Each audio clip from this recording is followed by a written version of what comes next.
Vous avez parlé de la tarification, que vous vouliez donner un peu de répit aux citoyens après les changements. Parlez-nous un peu de c'est quoi votre volonté par rapport à...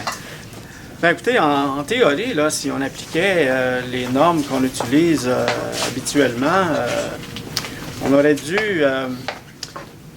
utiliser un taux d'augmentation de la tarification au-dessus de 1 Normalement, on utilise la moyenne de l'IPC, là, et la moyenne de l'IPC, quand on fait la moyenne basée sur l'IPC utilisé par la Banque du Canada, il se situe normalement à 1,9 Donc, nous, on a choisi d'appliquer une tarification minimale de 1 cette année. Et ça oriente nos stratégies, encore une fois, de mettre l'usager au cœur de nos stratégies, de nos décisions. Est-ce que 0 aurait été possible compte tenu de la baisse du prix du carburant et du retrait des dépenses associées à la fin du tronçon Chelsea? Vous savez, on se serait privé de 300 000 $. Je ne pense pas qu'on peut se payer le luxe de se priver de 300 000 $. On est allé à ce qu'on jugeait le plus responsable et le plus atteignable comme cible. Et en bas de ça, je pense qu'on pouvait mettre des services à risque. Vous n'auriez pas pu récupérer au volume, puisqu'une hausse d'achalandage est prévue?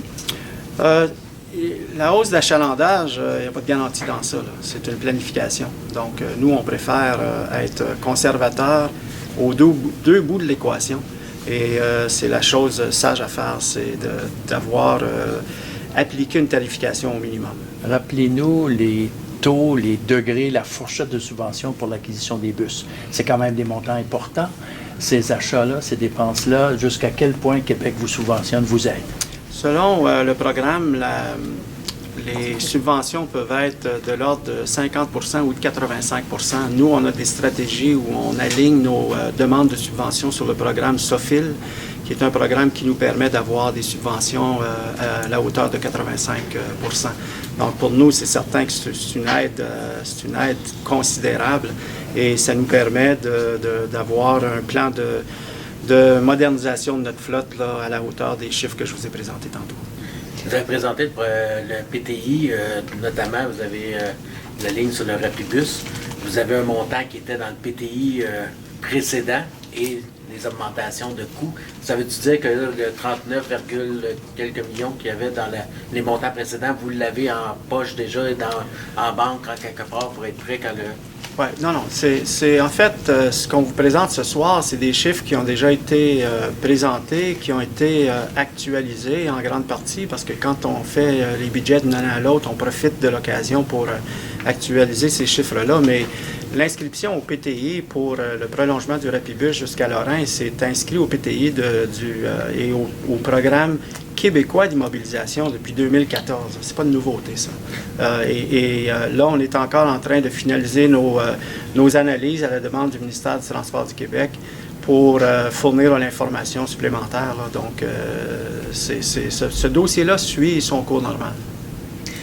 Côté budget, on a fait un peu comme l'an dernier, on est resté conservateur avec une hausse d'achalandage de 1 malgré là, que l'année s'en va vers le 1,4 pour 2015. Pourquoi on décide de rester sur nos gardes, encore une fois? Bien, voyez-vous, l'environnement socio-économique à Gatineau est encore fragile. Il y a eu des pertes d'emploi sur une assez grande échelle. Nous, on bénéficie, je pense, de la réaction des usagers à la bonification du service qu'on a faite avec les 4 vagues d'investissement à la hauteur de 2,5 millions de dollars. Les usagers réagissent bien, en très grande partie, aux investissements qu'on a faits. Donc, on veut être prudent dans nos planifications parce que c'est toujours... Des variables qui sont élastiques et on veut s'assurer qu'on n'est pas trop généreux dans nos planifications parce qu'après ça, on doit traduire ça par des pertes de revenus. Là. Donc, on préfère la prudence que trop d'optimisme. Un autre 3 millions de la ville de Gatineau. c'est à l'intérieur des balises que le conseil vous avait données. Oui, tout à fait. On se conforme en tout point aux directives du conseil municipal et la directive du conseil, il n'y a pas d'augmentation de la quote-part au-delà de 3 millions par année. C'est une directive qu'on a reçue dès le début du mandat du conseil d'administration actuel et on se conforme à cette directive-là. Est-ce que le 3 millions, est-ce que vous avez l'impression que ça va être encore le chiffre pour plusieurs années? Est-ce qu'on va être capable de demander 3 millions de plus à la ville à chaque année pendant encore plusieurs années? Je vous dirais que cette demande-là s'inscrit dans notre obligation de faire nos devoirs année après année.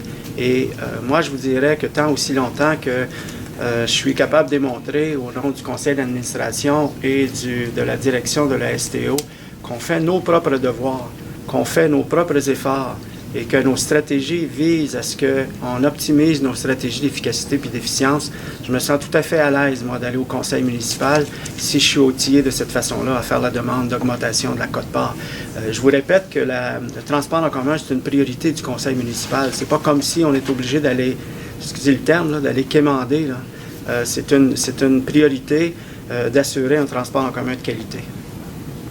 Les résultats, s'il n'y avait pas autre chose, les résultats prévus de votre étude lancée il y a peut-être 1 an sur les dépassements de coûts, depuis la mise en œuvre du Rapibus, vous prévoyez les résultats de cela à quel moment? Bien, premièrement, je vais corriger l'objectif. Okay. C'est pas une analyse sur les dépassements de coûts, c'est pas ça du tout.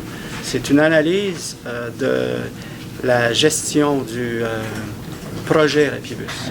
Donc, moi, ce que le conseil d'administration a donné comme mandat à la direction générale, qui a été remis à une firme spécialisée dans ce domaine-là, c'est nous, on veut comprendre comment est-ce que le projet de Rapibus a été géré de la perspective des règles de l'art de la gestion de projet. Donc, ici, on parle de toute la question de toutes les étapes de gestion de projet, de la conception à la planification, à la mise en œuvre. Et ça comprend la gestion des coûts et la gestion des approvisionnements. Alors, prévision pour le dépôt de ce rapport?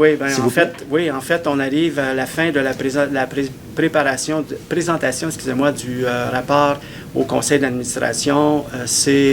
On est aux dernières étapes de la préparation de l'ébauche de ce rapport-là et on devrait être capable de présenter le rapport, je vous dirais, on va probablement être vers le milieu de l'hiver, okay, au moment où ce rapport-là va être rendu disponible. Premier trimestre 2016. Oui, c'est dans ces eaux-là, effectivement. Okay. Vous aviez mis 2,5 millions pour les investissements là, pour améliorer le service.